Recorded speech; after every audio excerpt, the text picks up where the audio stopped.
Balou, ça t'arrive d'être démotivé des fois? Jamais! Jamais démotivé!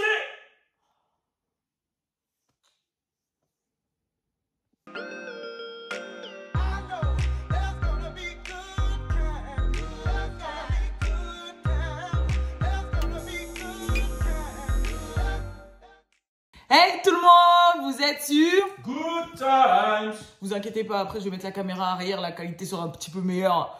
Mais aujourd'hui, circonstance exceptionnelle. En fait, demain matin, on sera en déplacement, donc on va pas faire Good Times. Mais là, on avait une conversation à 1h30 du matin, là, avec Balou, sur la motivation. Parce que... 1h43. 1h40. Donc, ouais, bah, en fait, on parlait de la motivation, du coup. Par rapport à... Bah en fait, c'est nos sujets quotidiens. C'est même pas qu'on parle de motivation. Ouais, c'est vraiment que, en tant qu'entrepreneur, on doit tout le temps réfléchir. Et du coup, ça nous arrive des fois de faire des journées comme ça, des full journées comme ça. Et je le rappelle quand même que ce programme vous est présenté par Rare Bootleg. Le t-shirt qu'elle porte en ce moment, c'est un Black Men Don't Cheat. Je suis en train de tester les blancs, là. Je suis en train de... ça tu testes les t-shirts blancs? Non, oui, les t-shirts blancs, Black Men. C'est bizarre de dire je suis en train de... Je dis Black Men Don't Cheat et toi tu dis je suis en train de tester les blancs. Oui, les blancs. Les blancs. Attends, je viens de dire... T'es en train de tester les t-shirts blancs. Oui, les t-shirts blancs. Ah, voilà, mon cœur il a failli tomber là. Je suis en train de tester les blancs là. Bon, allez, on va vous expliquer tout de suite. On rentre dans le sujet. Ouais, je tourne la caméra. Du coup, Balou. Yes. C'est mon interview? Ouais. De ouf. Avec ton pyjama market qui coûte grave cher là. Pour que les gens ils sachent quand même, ouais. Tu vois, avant même qu'on rentre dans le vif du sujet, on bosse beaucoup à deux. On bosse beaucoup en famille, tu vois, que ce soit moi avec mes frères, même toi, hein, dans le côté musical, tu bosses beaucoup avec ta famille, etc. Ouais. Et en fait, c'est marrant comme on gère notre vie parce qu'à la fois, on est en couple, mais à la fois, on est associés. C'est-à-dire que moi, je m'occupe de la partie, je suis très bon dans la partie marketing, développement, création de communauté, etc. Et la partie création, elle est très forte aussi dans la partie création, tu vois. Elle est super créative, plus créative que moi. Elle est très forte artistiquement et elle est très forte aussi dans le visuel, dans la création des visuels, des chartes graphiques, etc. Donc du coup, c'est comme si, tu vois, c'est une collaboration. Après, il y a mes refrains qui sont forts dans d'autres choses, etc. Donc du coup, on est tout le temps, en fait, on est en couple, on est meilleurs amis, on est associés. Et des fois, on est là, comme aujourd'hui, on peut parler pendant 1 heure de sujets autres. C'est-à-dire que là, tout à l'heure, on a parlé d'enfants, de comment on va gérer notre enfant, si on en a un prochainement, là, jusqu'à... On a tombé dans notre business, en fait. Et ça fait comme ça tout le temps. Mais j'ai une question. Ouais. Est-ce que des fois, on est ami, ennemi, au fil de la mélodie. C'est ami, ennemi, dans le sun, c'est quoi, ça? Tu connais pas Nadia? Nadia, c'est dans Petit œuf, ça. Bon, allez, c'est bon. C'est pas juste. Non, ah non, Cho, c'est Simpson. Ah non, Cho. Lui, je sais pas c'est quoi. Ah oui, si, c'est Cho, c'est Cho. C'est quoi le sujet là? Du coup, ouais, qu'est-ce que tu conseillerais aux gens qui souffrent de démotivation? Parce que moi, personnellement, tu vois, c'est trop bizarre, mais des fois, je suis grave motivée. Et des fois, j'ai une période où la motivation, c'est... Ouais. Bah, en fait, ce que j'ai remarqué, bah, on parle tout le temps, comme j'ai travaillé avec énormément de gens, j'ai essayé... Ce qui est marrant, c'est que moi, j'ai essayé de développer plein de gens, plein de proches à moi, plein de gens qui m'entouraient, etc. Des fois, qui n'avaient pas forcément de motivation ou d'ambition. Et moi, j'ai toujours eu ce truc de faire monter les gens, etc. Et le point commun, en fait, que j'ai remarqué avec tous les gens qui m'entouraient et que j'ai essayé d'aider, c'est que leur démotivation, souvent, elle venait de facteurs extérieurs. C'est-à-dire que, quand je dis de facteurs extérieurs, c'est, on imagine, j'ai un projet. Vas-y, aujourd'hui, mon projet, c'est, je veux ouvrir mon magasin, tu vois, ou mon shop en ligne. Ouais. La personne, avant de se lancer dans les recherches pour le shop en ligne, elle va se dire, ouais, mais est-ce que je peux le faire? Est-ce que j'ai les compétences? Est-ce que j'ai l'âge? Est-ce que... en fait, il y a plein de facteurs sociétals qui viennent lui poser cette question. Est-ce que mes parents vont valider? Est-ce que mon cousin va valider? Est-ce que si je dis je fais ça, je vais être pris au sérieux? Est-ce que à mon âge, je peux faire un shop en ligne vu que j'ai plus de 30 ans? Et en fait, toutes ces questions-là, en fait, c'est des barrières qui font que les personnes ne peuvent pas être motivées. J'avoue, c'est vrai. Et après, là, t'as oublié les facteurs un peu du style aussi ah ouais, mais si je veux faire ça, il me faut ça. Voilà. Alors, il me faut tant d'argent. Ah ouais, mais il faut que je fasse ça. Ah ouais, il faut que je m'y connaisse en ça. Voilà. Ah ouais, il faut que je paye ça. Alors qu'en vrai, le vrai truc, en fait, si tu as un projet, pour la plupart des gens, si tu as un projet, c'est regarder devant. En fait, comme je te disais tout à l'heure, les gens, quand ils ont un projet, ils regardent comme ça, ils regardent partout, mais ils ne regardent pas devant. Ils ne vont pas directement au projet. Moi, si je me dis, demain, je vais lancer un shop en ligne, Plug Univers, par exemple, que je veux lancer, je vais me dire, qu'est-ce que je veux mettre dans ce shop en ligne, qui je vais toucher, pourquoi, c'est quoi l'objectif, c'est quoi la tranche d'âge. Je vais me poser les questions de mon business. En fait, ouais, les questionnements que tu vas avoir, c'est sur le développement du projet en lui-même. Du projet. Mais pas sur le moyen d'y arriver. Ouais, ou sur moi-même. Est-ce que j'ai les compétences? Est-ce que je suis... Non, je vais faire mon analyse marketing. Tu vois, mon analyse de marché ou peu importe. Je vais voir les forces et les faiblesses du marché, les forces et les faiblesses du projet. Et ensuite, je vais voir, en fonction des forces et faiblesses, j'y vais ou j'y vais pas. Ouais. Tu vois ce que je veux dire? Mais je vais pas commencer à me dire, est-ce que mon cousin, il pense que c'est une bonne chose? Est-ce que mon public, il va adhérer? Est-ce que ma meuf, elle va valider? Est-ce que je perds de l'argent? Est-ce que... Non, je vais pas penser comme ça, en fait. Je vais pas avoir autant de barrières, en fait. Du coup, pour toi, la motivation, c'est lié à la négativité? Bah, ouais, je pense que... Et ça, c'est un vrai sujet. Je pense qu'il y a beaucoup de gens qui sont négatifs de par la société. Je pense que c'est la société qui te pousse à être négatif. Tu vois, je te donne des trucs tout bêtes. Des fois, moi, je reçois des critiques sur Internet où on me parle tout le temps de mon âge. De mon âge, de ci, de ça. Si moi, j'écoutais ça, ouais, Balou, t'as 30 ans, t'as 40 ans, tu parles de ça. Balou, j'ai pas 40 ans. Il a pas 40 ans. C'est ce que les gens disent. T'as 40 ans, t'as 50 ans, tu parles de ça. Et même si j'avais 40 ans, en vrai, j'aurais pu en parler. Mais on te met tellement des idées arrêtées, des idées préconçues dans ta tête depuis tout jeune que ben, des fois, tu te retrouves là, tu te retrouves posé et tu te dis « Ah, mais j'ai 40 ans, est-ce que je peux faire ça ?» Mais franchement, ça, c'est très français. Hein. Ouais, c'est très français. C'est plus français que anglophone, du coup. Parce que quand on regarde, par exemple, aux États-Unis, il y a Joe Biden, il y a Charlemagne de Gaulle. Ils ont tous pété très Non, mais ils sont tous... Ils ont 50 ans, wesh. Tous les podcasteurs, ils ont pété tard. Ouais, bah oui. Et même, tu vois, dans la rap. Joe Rogan, qui est numéro 1, il a... Après, il était dans les MMA avant, mais il a pété tard. Oui, mais voilà. Mais ce que je veux dire, c'est qu'ils font ce que tu fais, ce qu'on fait là aujourd'hui, quoi. Et... Ouais, il n'y a pas d'âge. En fait, le truc, la grosse problématique, je pense, pourquoi on est comme ça en France, c'est que c'est dans l'éducation. Dans l'éducation, et je ne parle pas d'éducation genre familiale ou quoi que ce soit, c'est quand tu vas à l'école en France, bah en fait, on a un système qui nous accompagne dans tout. On va pas se mentir, là où aux États-Unis, le système ne les accompagne pas. Ce qui est un truc péjoratif, mais qui crée des charbonneurs. Après, ça crée des charbonneurs qui veulent de l'argent, mais des fois, de l'argent même à en faire de l'argent sale, tu vois. Ça, c'est un autre sujet. Mais ça crée des charbonneurs. Nous, on est accompagnés de A à Z. Et depuis qu'on est petit, on nous dit il faut que tu aies le bac. Si tu veux réussir, il faut que tu aies le bac. Donc du coup, quand toi, tu es conditionné, tu vas bosser à l'école, tu vas à l'école pour avoir le bac. Mais tu sais pas pourquoi tu vas à l'école. On te dit, minimum, c'est le bac. Donc tu vas avoir le bac. Parce que si tu n'as pas le bac, c'est la honte. Je me souviens même quand j'étais en 3e, mes potes qui n'avaient pas le niveau pour aller en BEP, pour aller en général, ils allaient en BEP, et on leur disait que c'était la honte d'aller en BEP.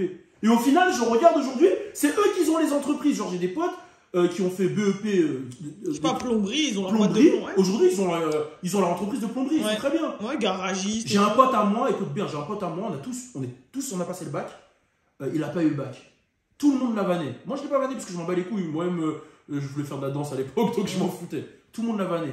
Aujourd'hui, il a 2 biocop, magasins, des franchises, parce qu'il a travaillé depuis 18 ans et il a investi dans un biocop. Donc, en fait, on a tellement des idées à arrêter sur ce que c'est que la réussite. Parce qu'on nous dit, il faut le bac, le BEP c'est tuba, il faut faire un ES et pas un STMG. Enfin, je sais pas si ça existe encore, ES, mais à l'époque, c'est ça qu'on nous disait.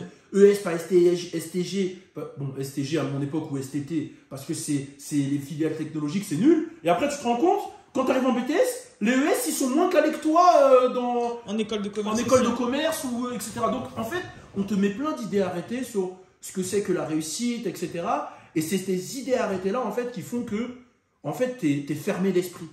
Parce que tu te dis, et moi je le sais, j'en ai rencontré plein comme ça, pour faire ça, il faut faire ça. Il faut faire ça. Il faut faire ça. Alors que si tu te poses et tu regardes, par exemple, il y a des gens qui me disaient, qui pensent que pour faire, je dirais par exemple un média, il fallait faire des études de journalisme, il fallait faire ci, il fallait faire... Ils me disaient, ouais, mais quand je voulais lancer mon média, ils me disaient, mais tu vas faire un média, tu n'as même pas fait d'études de journalisme. Moi je me suis posé, j'ai regardé comment on fait un média. Je suis allé chercher sur Internet. Comment on fait un média? J'ai regardé, ils disent créer un site, donner l'information, voir que l'information est fiable, ceci, cela, etc. J'ai regardé c'est quoi les sources de revenus. Je te parle de 2010. Les sources de revenus d'un média, on te dit, les sources de revenus, tu vois, on te dit, tu peux gagner via la pub, via l'affiliation publicitaire, via les clics Google AdSense, via les... Tu vois, on te dit, on t'explique tout. Donc moi j'ai compris, j'ai vu qu'il y avait un schéma économique, j'ai vu les forces et faiblesses, j'ai vu ce qu'il fallait que je bosse pour y aller, et je l'ai fait. Mais les gens, en fait, on a tellement une idée arrêtée qu'on se dit, non, on ne peut pas faire un média.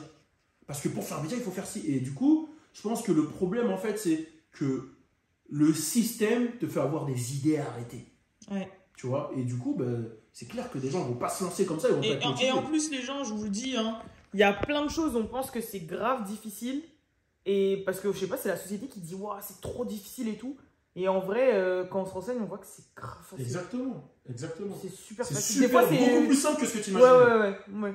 Et aussi, peut-être que le système français, il te met plein de barrières administratives pour faire croire que les choses sont difficiles, mais en vrai, c'est pas dur. Ouais, limite, ce qui est chiant, c'est remplir les papiers. Ouais, voilà, une fois que tu as rempli les papiers, tu vois, c'est rapide. On te met des barrières administratives ou mentales, mais en vrai, c'est pas dur en soi. Ce qui est dur, c'est de se lancer et d'être constant. Tu vois, c'est ça. Dans la durée, ouais. C'est la durée, tu vois. Mais une fois que tu as fait le pas et que tu as la constance, ça prendra tôt ou tard, en fait. Ça peut mettre du temps, ça peut mettre 1 an, ça peut mettre 2 ans. Moi, personnellement, quand je me suis lancé, j'ai mis 3 ans avant de toucher mes premiers sous. 3 ans à travailler tous les jours avant de toucher mes premiers sous. Mais aujourd'hui, je ne regrette pas, tu vois ce que je veux dire. Je ne regrette pas. Mais je pense que ouais, le problème, beaucoup de gens, c'est ça, c'est les idées arrêtées. Ouais. Et aussi parce que des fois, on a peur de se lancer à 100% aussi, tu vois, c'est ça le truc. Des fois, on n'a pas la chance. La prise de risque. Ouais, la prise de risque. Des fois, on n'a pas la chance, qu'on n'a pas les moyens. Ouais. Tu vois, je sais que moi, j'ai eu la chance, je redis, je remercie ma mère de m'avoir accepté à cette période-là, même si des fois, je mentais un peu. Je faisais croire que j'allais taffer, mais j'allais me poser dans des McDo.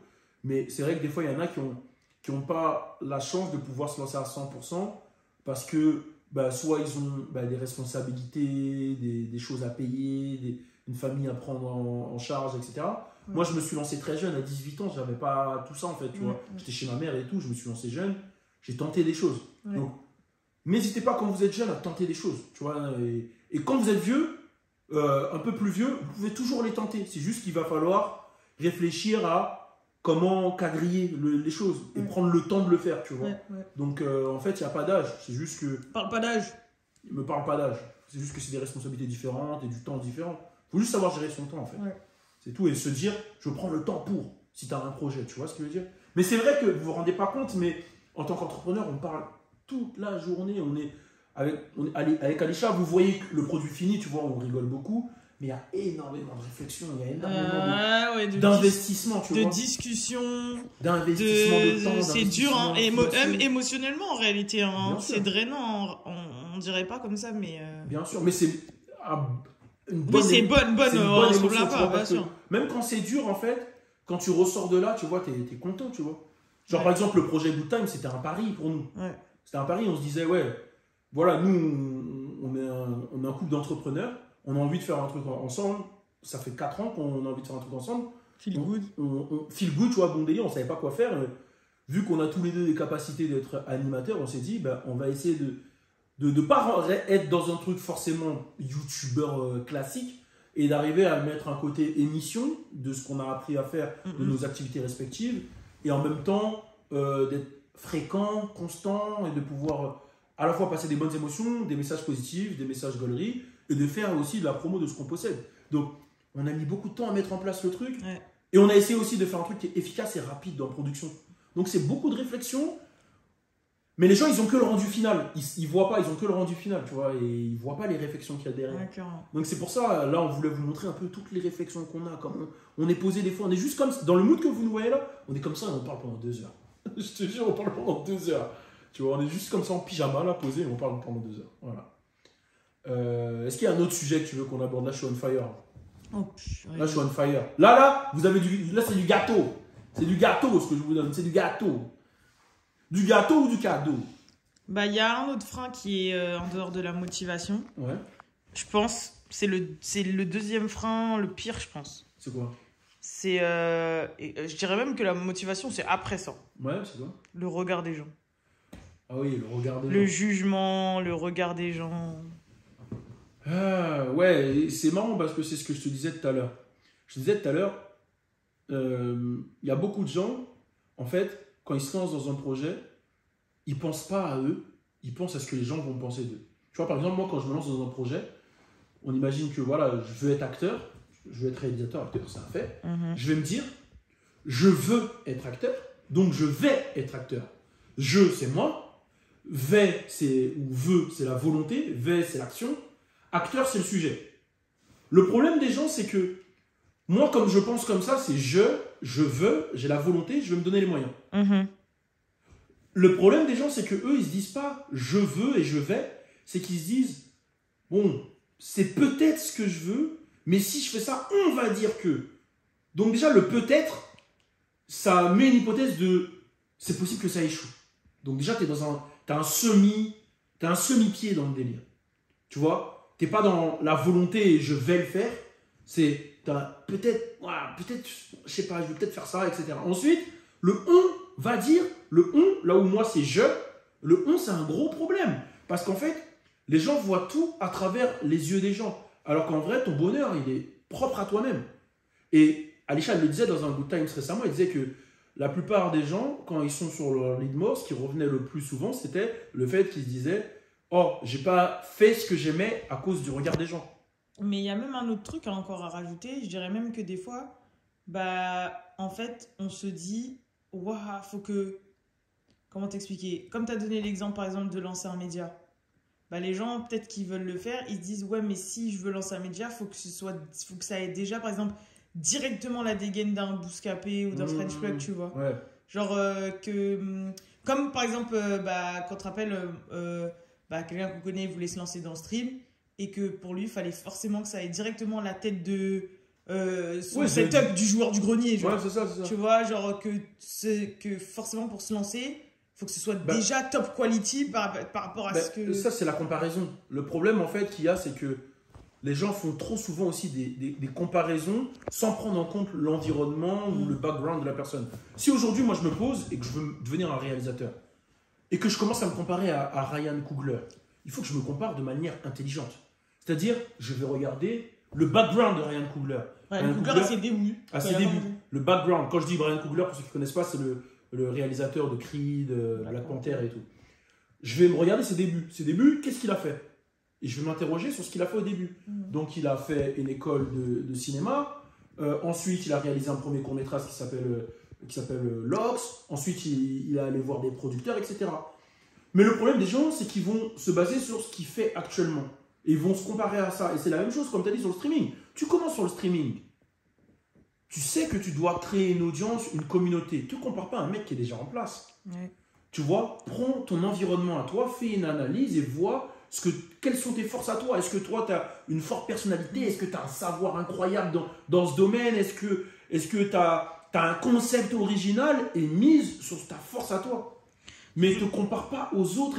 Essaye pas. Déjà, en te comparant aux autres dès le début, tu vas forcément te démotiver.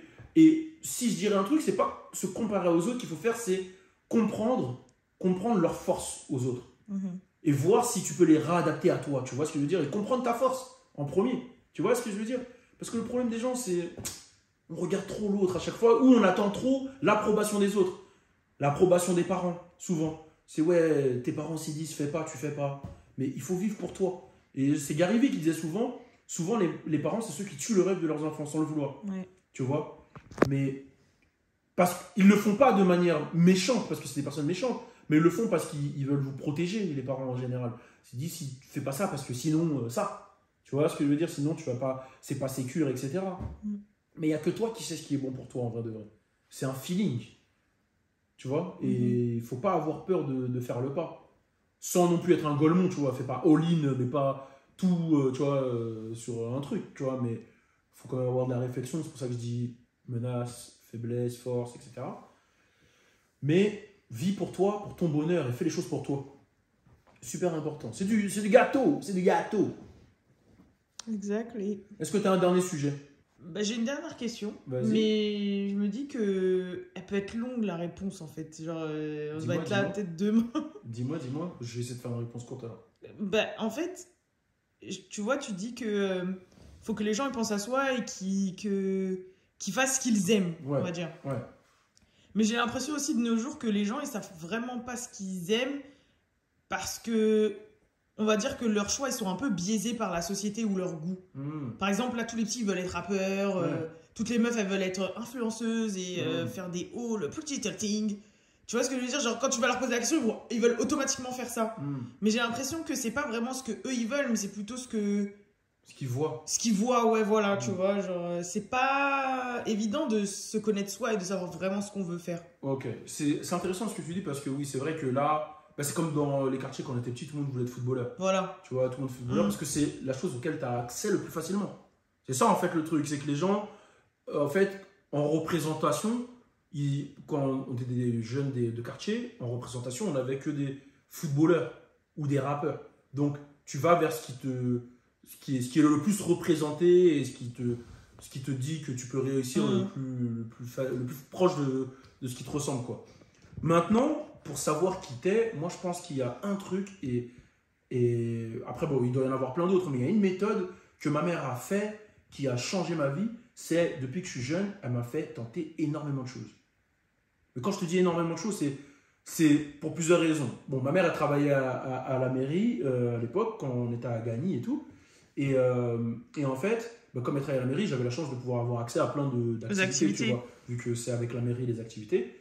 Et comme j'étais quelqu'un d'hyperactif et super chiant, on va pas se mentir, elle m'a inscrit à toutes les activités possibles. C'est-à-dire, le mercredi, je pouvais faire dessin, théâtre, vélo, boxe, basket. J'ai tout fait. En vrai, j'ai tout fait. Le judo, j'ai tout fait. J'ai fait toutes les activités sportives qui existent. Mais vraiment, sportives ou extra-sportives, hein, artistiques, tout, tu vois. Et en fait, le fait d'avoir fait tout ça, bah, j'ai pu tester plein de choses et savoir ce que j'aime vraiment. Le théâtre, j'ai bien aimé certains aspects du théâtre. Le vélo, un peu moins. Tu vois, la boxe, j'ai kiffé. Ma mère m'a fait arrêter la boxe tout de suite quand elle a vu que j'ai kiffé parce qu'elle voyait que je commençais à frapper les gens dans la cour et tout. Mais il y a plein de choses que j'ai vues que je kiffais et ça m'a fait me comprendre en fait. Qu'est-ce que j'aime? Mais parce que j'ai eu la chance de tenter plein de choses. Donc moi, le truc que je dirais aux gens, c'est ok, il y a forcément YouTube, etc. Mais tentez des choses en fait. Ayez des expériences. Sortez, voyez des choses. N'ayez pas peur. Moi, quand après j'ai grandi à Montfermeil, après Gagny, on avait beaucoup une mentalité de « Oh non, je ne vais pas au musée, c'est tuba, je ne vais pas là, c'est tuba, je ne vais pas… » Mais sortez, allez à des endroits, découvrez d'autres choses. Peut-être que vous allez découvrir une passion, en fait.